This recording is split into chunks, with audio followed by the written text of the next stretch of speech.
I live in Sheffield. My name's Dominic. I'm the Communications Manager for Pride Sheffield. How did the idea of Pride Festival happen? Sheffield first held its Pride, a Pride event back in 2008 up at Cemetery Park, and there was about 4,500 people that attended.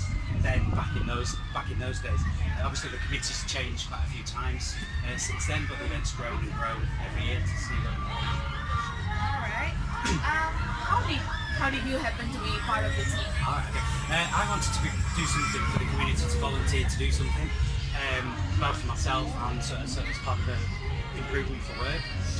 So I thought, why not get involved in Gay Pride? So I contacted the organisers and managed to get involved, became part of the committee. That's great.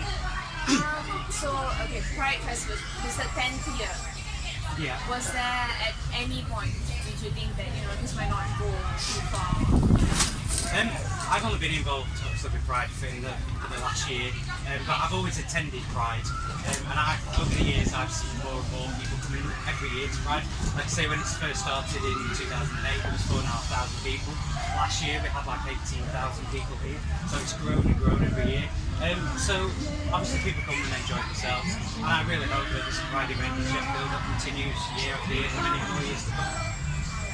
So tell us, what is your best memory? Best memory of Pride? There's a lot of things that go on to do with Pride Festival. There's obviously an awful lot of organising that goes on. A lot of people don't realise that it's almost all year round. We start in October, it's come up to today. But for me the best bit has got to be today, where everybody's coming together, all as a community. Alright, and has there been any bad experiences? For me, it's quite stressful sometimes, because obviously we're all volunteer committee members. We all have full-time jobs. We don't work for Pride Sheffield, we do a volunteer committee. It's quite difficult sometimes to juggle what we've got to do with our paid employment for Pride. But again, it all comes together on the day. It's just like really enjoy it. Yeah. Like workplaces and schools that they sort of serve to reach out to the LGBT community. Do you get it? We do, yeah. As you said, there's lots of different support groups in Sheffield for the LGBT community. Events like today bring all those people together in one place, and so it's great that all these are here. What Pride Sheffield has actually identified is there is a gap in Sheffield where there isn't potential into same-sex families, so that's something that we're actually going to taking forward as well. In terms of do we work with them? Yeah, we work very closely with Say It, who have got a tent here today. They're a charity that work with young people, LGBT plus.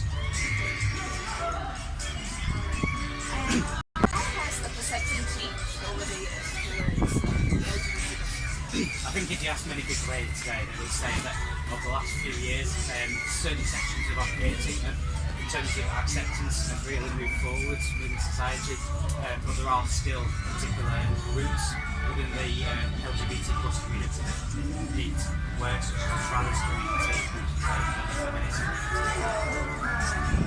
So what do you hope to see in the future for the LGBT community? My vision, my personal vision for the future is that there won't actually be a need for an LGBT plus community as such, because everybody would just be accepted for who they are. Everybody would be equal. We wouldn't need a separate event. And lastly, what do you have to say for those who are struggling to come out? Coming out to friends, family is obviously one of the most difficult things that people can actually do. There's a very big part of society these days that says you have to label yourself as either straight or gay or bisexual. And for me personally, I think we need to try and move away from labels, because everybody's a human being. There's no need for everybody to say what they are. For those that are struggling, I'd say not waffling it up, because that's one of the worst things that you can do, and find a trusted friend that you can talk to, or seek out one of the many organisations that are here today that will sort of say it. They'll all point you in the right direction. They'll all touch confidence. Won't rush and do whatever you like. Thank you so much. No problem at all. Thank you. Enjoy the rest of the day. Sure. Thank you. Okay, brilliant.